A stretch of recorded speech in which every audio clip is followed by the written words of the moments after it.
Hi guys. So I have had some requests and people asking, can the person with narcissistic personality disorder change? Can they get help? Can they get better?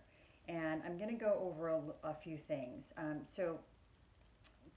One thing to note about the narcissistic personality structure is some psychologists actually don't like the label personality disorder because the way that they look at it is that this is really a series of defense mechanisms that the narcissist has adopted in order to survive in this world or function in this world. So they're instead of them having like a personality, it's more that they have this a series of defense mechanisms. A structure, a whole structure created of only defense mechanisms.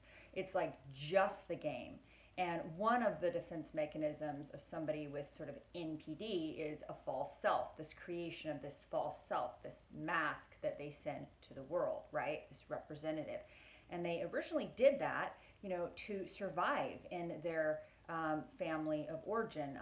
I've been reading quite a bit on sort of the structures that might create some of these personalities. And one I read about is, you have two parents, one that is abusing the child, and that could be in the form of purely psychological abuse. That could be in the form of withholding, affection, compliments, love. Could just be withholding that parent. It could be because that parent's super depressed. I mean, in the defense of the parent, it could be depression, addiction, poverty, not enough resources, or whatever. For whatever reason, that parent is not emotionally, sometimes physically available to that child. Sometimes that child can have all of their physical needs met. They can have, high socioeconomic status, lots of food, lots of, a clean house, a nice house, but their emotional needs are not being met because that parent is withdrawn, depressed, not emotionally available, detached for whatever reason. And then it's this juxtaposition with another parent who is spoiling the child, who's trying to, offer this sort of syrupy, sweet spoiling where they're putting the child up on a pedestal. So this child is like this divided self, and that can be especially prevalent if there's a divorce and the child's like going from one to the other and like having this incredible dichotomy between these two parents. So they're up on a pedestal as a perfect child here, and then over here they're being abused or subtly abused or psychologically or emotionally, who knows in what way, right? That's not always the way that the structure is created, but that's one of the ways that I was studying recently. So if this is a series of defense mechanisms that this person has adopted in order to survive, there is no real self. There is no personality. The personality gets replaced, like the character of that person gets replaced by this defense mechanism to keep all pain out. And here's one way to tell if somebody has like full blown NPD or if they just have narcissistic traits. Keep in mind, we all have narcissistic traits. We have to have some narcissism, healthy narcissism, in order to function and survive like in this world. Absolutely true. However, um, you know, having some narcissistic traits or even being, sort of having a lot of narcissistic traits and having full blown NPD are two different things. And one way to tell is somebody who has some narcissistic traits, at some point in your relationship with them, you're going to see they have an ability to self-reflect. They have an ability for introspection. They show some genuine compassion. They show some genuine humility. They show the capacity to change. They show this capacity for remorse. They show a capacity for some vulnerability. With somebody who has full-blown NPD, you're not going to see any of that. You're not going to see any self-reflection, or introspection, or any capacity to show vulnerability. You're not going to see any real humility. Sometimes there's false humility, but something's off about it. You will not see a capacity to change. You will not see them looking inside and doing any sort of introspection, and you will not see any genuine remorse. Now, this is not to be confused with the crocodile tears that you will, the manufactured crocodile tears that you will sometimes see. Somebody who has MPD will use that if they know that they need to have some sort of emotional response to the situation, and it's dire, and they have to show something, right? I've been reading, like, narcissists, sociopaths, they can actually manufacture tears. If you're dealing with somebody and the only sign of emotion you see from them is when, push comes to shove and they're really up against a wall, then they may have like tears coming down their face. But from what I've read, it's quite possible that those tears are completely manufactured. And, maybe those tears are tears of self-pity for themselves, but not true empathy or compassion for another human being. And that you will see in their behaviors. Are they showing remorse? Like, if they, for instance, a good sign of that is if they cheated, they lied, they gaslighted, they psychologically and emotionally abused their spouse or their ex-spouse or whatever, are they also going about in the divorce to annihilate that person financially and emotionally?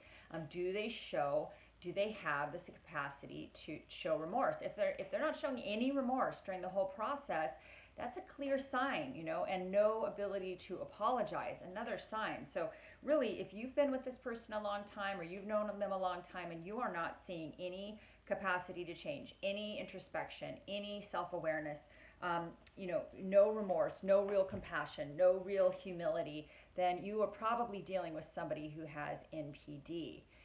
And so the problem is, usually these people end up with people that are very giving, very empathetic, they're empaths, they're very in tune with their emotions, and they often tend to be sort of codependent enablers, right? So these are the people that are like, I can fix him, I can help him or her, I can help them to change. Surely my love is going to, penetrate this defense mechanism. My love will help them, right? No, it won't. They can't feel love. These are not people that have the capacity to feel love. They're so shut off from their true self. They don't even have that capacity. So it doesn't matter how much love is poured into them. They don't have the capacity to reciprocate love, and they can't really feel it. So they're not even having the same experience as you are. When you love somebody, your heart, you feel it in your heart, and you're loving, and you want to protect them and do, make their life better and help them to grow and get the help they need. Like, that's your heart, right? They don't have any of that. They just don't. They can't even see beyond themselves. Like, what you are to them, they don't even see you. If they're the narcissist and you're the enabling codependent, they can't even see you. They don't see you for who you are at all. They may see bits and pieces of you, but really the whole point of you in their mind is your job is to make them look good. And if you do anything to break that rule, if you challenge them in front of someone else, or if you suggest that they're anything less than perfect, or God forbid, you suggest to their family that maybe they're not completely perfect, then you have lost your value in their eyes. To them, your only purpose is how you make them look, is how you reflect on them. They can't see you as a separate human being. They cannot see you for your unique qualities and characteristics. And you'll see this if you're in relationship with them and they are not really curious much about your past. Like, in the very beginning, during the love bombing, they will be, because they're using that information in their file cabinet to later use it to hurt you. They're checking for the chinks in your armor and your vulnerability, and they're using that strategically. But they don't care about it from a place of curiosity about you as a human being separate from them. They don't care about it as, like how the things you went through affected you emotionally, because they don't have any empathy for you, none at all. They just don't. So the only purpose of them listening to, you talk about your past, and again, they only do that in the love bombing stages, is because they, want to know, they want that information so they can use it as arsenal to hurt you later, to get, they want to know your vulnerabilities. They can't see you as a separate person from them, right? Now, the thing about narcissists that's really weird too is they are actually quite codependent. And you may see that, like, you may have even thought, so in my case, I thought this person was codependent. I didn't see them as being a narcissist because I was dealing with, I believe, a covert narcissist. So I wasn't able to, I didn't know anything about covert narcissism. So I saw a lot of what looked like codependent behaviors in my mind, right? And I'd done a lot of work on my own codependence. So I thought, oh, well, that's just somebody who's codependent. But the difference is that with narcissists, they do have a lot of the same, codependent characteristics, but where they differ is they're completely self-centered and they lack empathy. They do not have empathy, right? And they do all sorts of things to deliberately hurt other people. Most codependents don't do that. They're trying to avoid hurting other people in general. They overthink things. Not to say that they don't hurt other people, but they try to avoid it, right? It hurts them deeply to hurt other people. Not so with the narcissist. Doesn't hurt the narcissist to hurt other people. They literally probably can't even feel it. They have no ability to feel another person's pain or empathize with another person or tap into their compassion. They just don't. They fake it when it's totally, when they need to, or it would be wildly inappropriate for them not to. They will fake some empathy and compassion, but again, it's off. And if you know them or spent time with them, you know that there's something off about it, really, really wrong about it. But so, with the narcissists, like, they require outside validation in order to, assist. Like, basically, they're not even them. They don't even have like a core self. Their whole sort of way of being in this world is completely based on how other people feed them or see them. So everything is about upholding this false image, this mask of perfection, this nice guy, nice girl mask, this mask of humility and kindness that's totally fake, but that it's a mask. And the only reason they have people in their lives or in their close lives is to hold up that image, that mask, and to buy into the mask.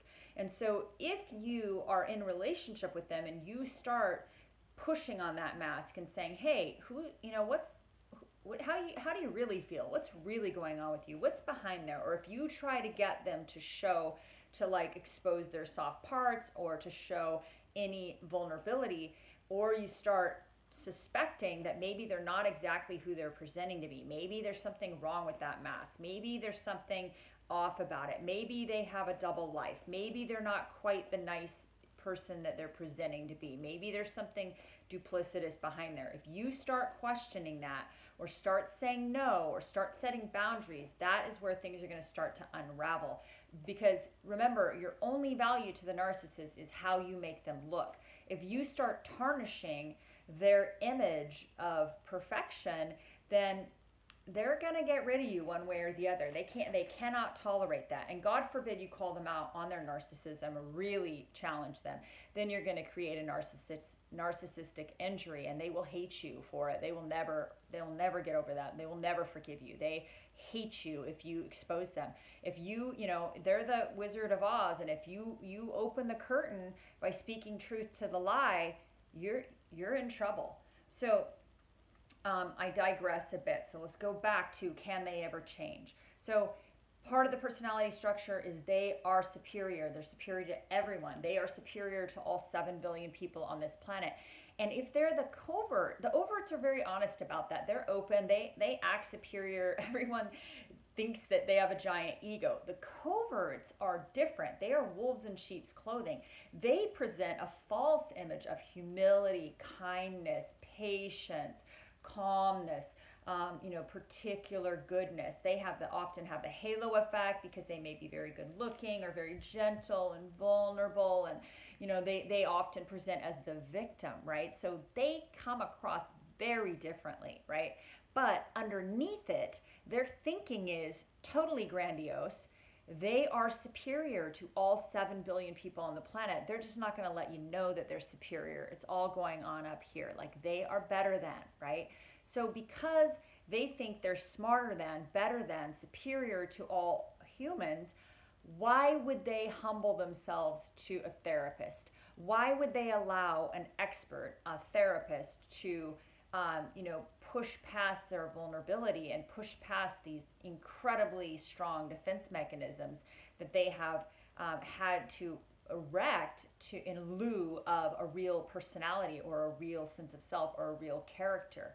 So they're not going to humble themselves to a therapist because they know better. They're smarter than the therapist. No therapist is going to tell them, that there's something wrong with them. And, if a therapist tries to go in there and like break past that, it's going, the narcissist even creates a stronger defense mechanism. Like as soon as somebody, is trying to get to that vulnerability, it's like, So it's very unlikely that a narcissist is even going to seek therapy. Sometimes they do if they're court ordered, right? Or if they're given enough pressure from their significant other, maybe they'll go to therapy.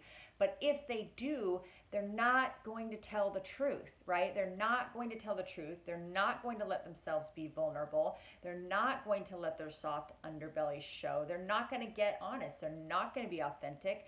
And they think they know better than the therapist, whether they say it or not. Internally, they're superior. Who's this therapist with their PhD? What could they possibly know that I don't know? I am the smartest person on the planet. I'm superior. This person's an idiot. Like in their minds, this is what's going on.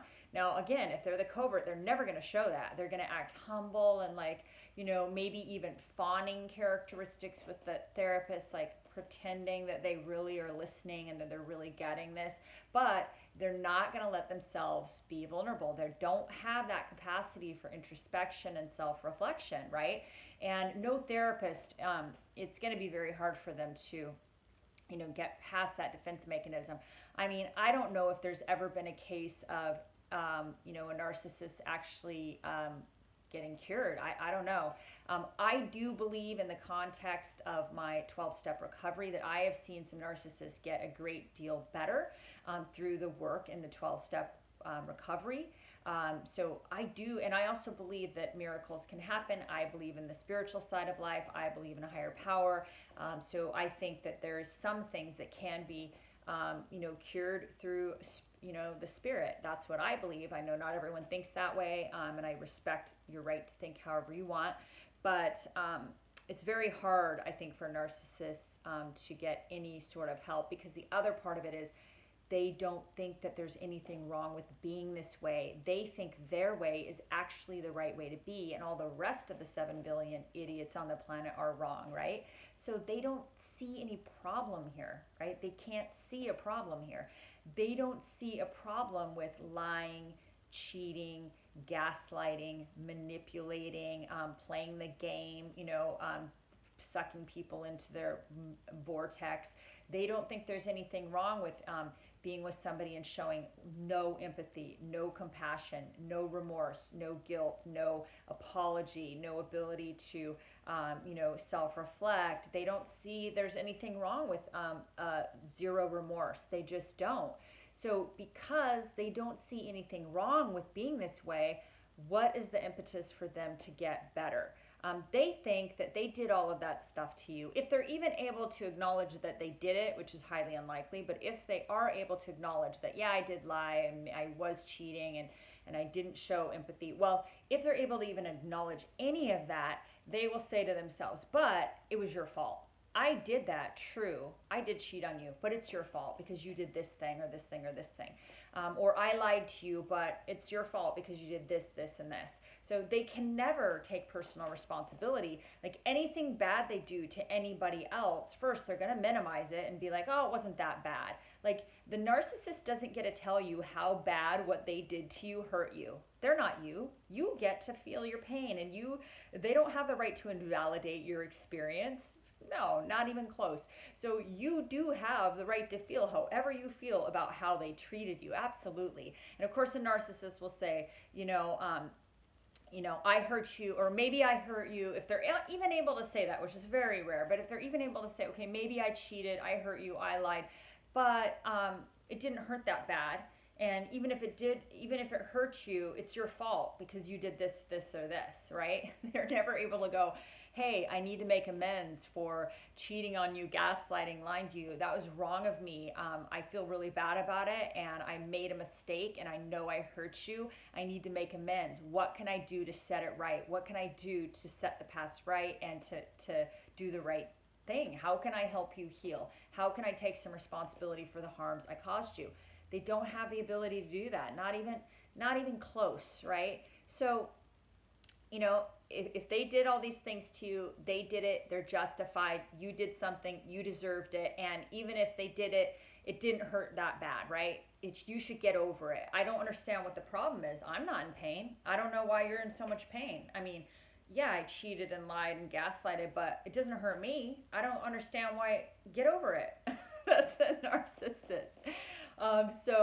It's so crazy. And again, if you're with the covert narcissist, I love that Richard Grannon did this video. He's like, it's like being in a gulag. I think that's how he used it. And like, he said that like, if you're with a covert narcissist, you're in their gulag and you're being tortured, right? And they're hitting you over the head. They're caning you over the head. And every single time they cane you over the head, they go, ouch, that hurts. I'm caning you over the head. Ouch, that hurts me. Caning you over the head. Caning you over the head. Ouch, that hurts me. That's the covert narcissist. They're hitting you over the head with a stick and saying, ow, that hurts me. That is how, and they're saying to you, and that doesn't hurt you. Cane, cane, cane. Oh, that hurts me, but that doesn't hurt you. You don't have the right to feel bad. That doesn't hurt. It hurts me. That's what you're dealing with if you're dealing with a covert narcissist. So I'm so sorry if you went through this. I feel your pain. You will get over on the other side. You'll be able to laugh at it like I am. You'll be able to go, whoa.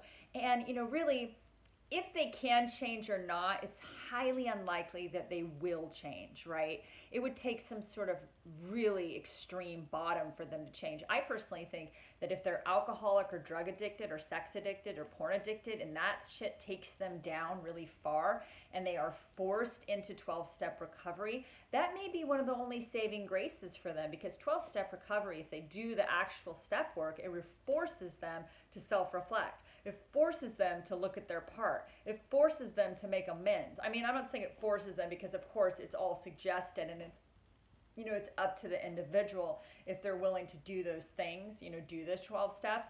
But if you're willing to do them and if you want to get help for your addiction, then you really have to do these steps to like get well, right? And so maybe a narcissist might actually do the step work and get some introspection and start getting rid of these defense mechanisms that they've constructed, like to keep them safe in the world, and like let that stuff go and start being their true selves and open up their hearts and get to their authenticity, their real true self, and stop looking at everyone in the world as if everyone's out to get them and being paranoid about other people. It's possible that not everyone, not all other 7 billion people on the planet are actually out to get you. Maybe some people actually truly love you and they want to love you, but you've got this crazy defense mechanism and these maladaptive behaviors, so you make it really hard for people to love you.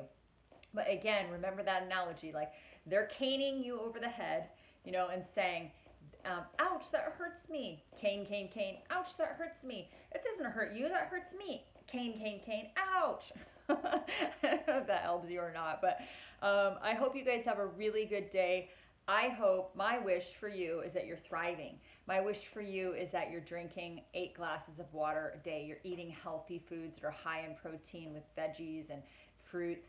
My hope for you today is that you're outside exercising. You're going outside for walks. You're going walks on the beach. You're going hiking. You're going swimming. You're tapping back into all of the art you love. If you play violin, you're playing violin, playing piano. You're singing. You're dancing. You're writing poetry. You're getting back to writing. You're reading. You're doing what you love again. I know a lot of times in these relationships, some people can end up losing themselves and forgetting all the things that they loved. Other times, if you're with a covert that's more sociopathic and completely detached, maybe you're still able to keep up your hobbies because they're just so detached they don't even connect with you or take any of your time because they're just like a ghost floating on the, periphery. But, get back to the things you love. Exercise is huge. I hope you're seeing a therapist. I hope you're getting EMDR therapy. It's very, very helpful. I've also done some cognitive behavioral therapy. A lot of people suggest that that's very, very good. It's been helpful for me. I hope you're meditating. I hope you're praying. I hope you're getting in touch with your higher power. A couple new book recommendations I wanted to make. One is, if you don't know if you're dealing with a narcissist and you think you may be dealing with a covert narcissist, this book right here by Debbie Mirza is called The Passive Aggressive Covert Narcissist, or I'm sorry, The Covert Passive Aggressive Narcissist. It is excellent. It explains exactly what you're going through if you suspect that maybe you're with one of these types rather than the overt types that are much more obvious. And then another book that has been really helping me is it's called Attached, and it's all about attachment styles and how you develop them as a child, as a baby, during your 0 to 5.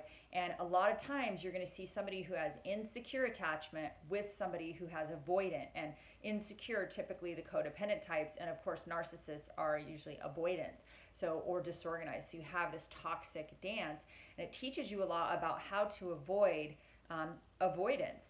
And you can also heal your attachment style. You can earn secure attachment. It takes a lot of work, a lot of therapy, a lot of introspection, a lot of healing, but it is possible to develop secure attachment, which will put you in a position where you're not going to be attracted to people that are manipulators. You're not going to be attracted to people that are dysfunctional. I mean, not that you're not, but you're going to be less likely to be. You're going to have a lot more discernment when it comes to being around people that are psychologically and emotionally manipulative and destructive. So let me think if there's any other books I wanted to recommend. Oh yeah, one more. It's called The Human Magnet Syndrome by Ross Rosenberg. He's a psychologist. He talks about he calls codependence self-love deficit disorder, and he talks about the dance between the codependent and the narcissist or the manipulative person, how they find each other, how to avoid these toxic interactions, how to get out of it, how to heal your self-love deficit disorder, and how to thrive and grow and be a happy, fully functioning, healed human being. Thanks so much. Bye-bye.